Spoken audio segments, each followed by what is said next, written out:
So is it as easy as these social media influencers and TikTokers and everybody else makes it look to just grab your things and move across the globe? The answer? Absolutely not.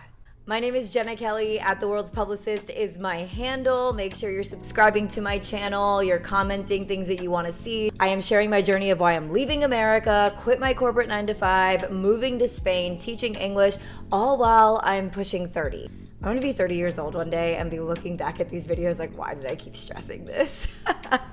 Everything I'm about to say was completely my experience. It's unique to me. I'm just sharing in hopes to maybe help or provide some context for somebody who might be going through the same thing. I started the process in November. I got my visa in January. So if you want to know a little bit of a timeline, probably at least a month and a half. I had a little bit of time, but I'm happy I got it all done because it was so stressful. So I did a year visa. It's called the Schengen visa. You have to go in person to the consulate for my specific visa and where I was located. First things first, make your appointment. Make your appointment, make your appointment, make your appointment. I can't stress this enough. There was one appointment available, literally one. I am going to go down the list of things that you need, and then I'm going to discuss my experience, if it was hard, easy to get, how long it took, things like that. So, your visa application form, your passport, you need a letter of acceptance from your school, a non-refundable visa fee, evidence of funds, health insurance, a medical certificate,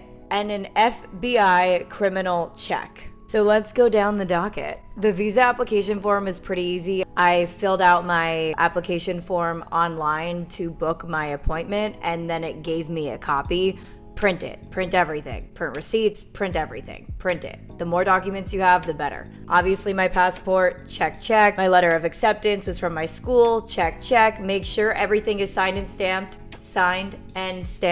just so that they know that these documents are not doctored, these documents are actually true, and these documents are coming from the right people and the right organization. Then your non-refundable visa fee, obviously that just comes with when you go there and you have to pay them money. Okay, so evidence of funds took a little bit because I paid for my program, my accommodations, and you need to have a certain amount of money in your account to prove that you can sustain a life for the entire year that you're in that country. I think mine was I needed at least $7,500 or $8,000 in my account.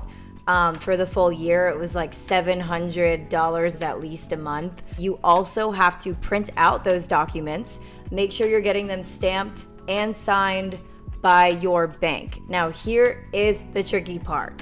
For my specific situation, I have Bank of America. I went to go get my stuff stamped, and I know this happens for other banks as well. They can't stamp your bank statement. So what you need to do is ask them to request a letterhead from the company, and the letterhead states, this is how much so-and-so has in their account.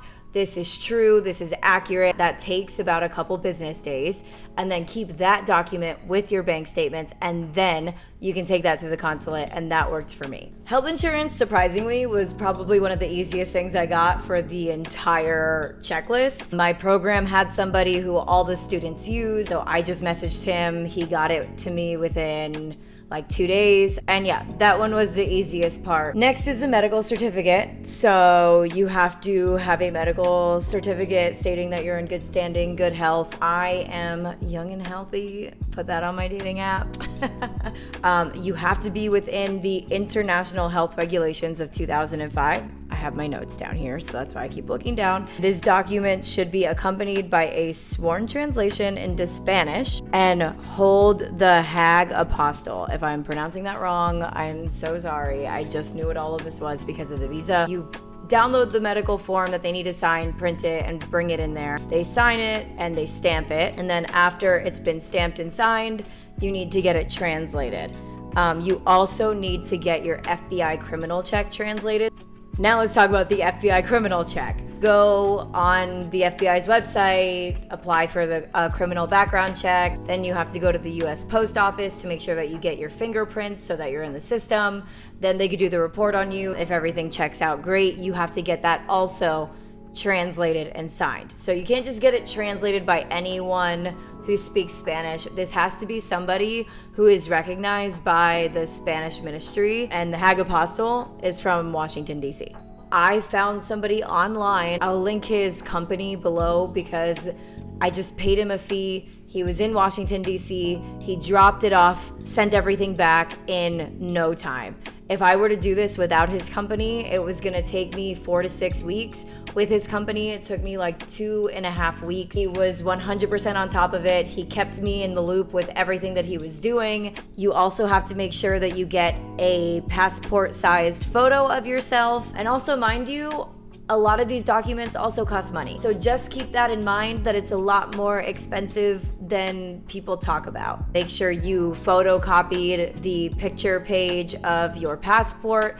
And I believe for the Spanish visa, you have to make sure that your passport at least has like 2 blank pages in it. And then it's time to go to the visa place. So the visa appointment itself was actually super easy. I showed up on time. The whole process probably took like an hour and a half, and you turn in your forms. They keep your passport because they put your visa in your passport. It took like a week and a half to 2 weeks. And then I picked up my document and then I got my visa, and it was like the biggest relief moment ever. So yeah.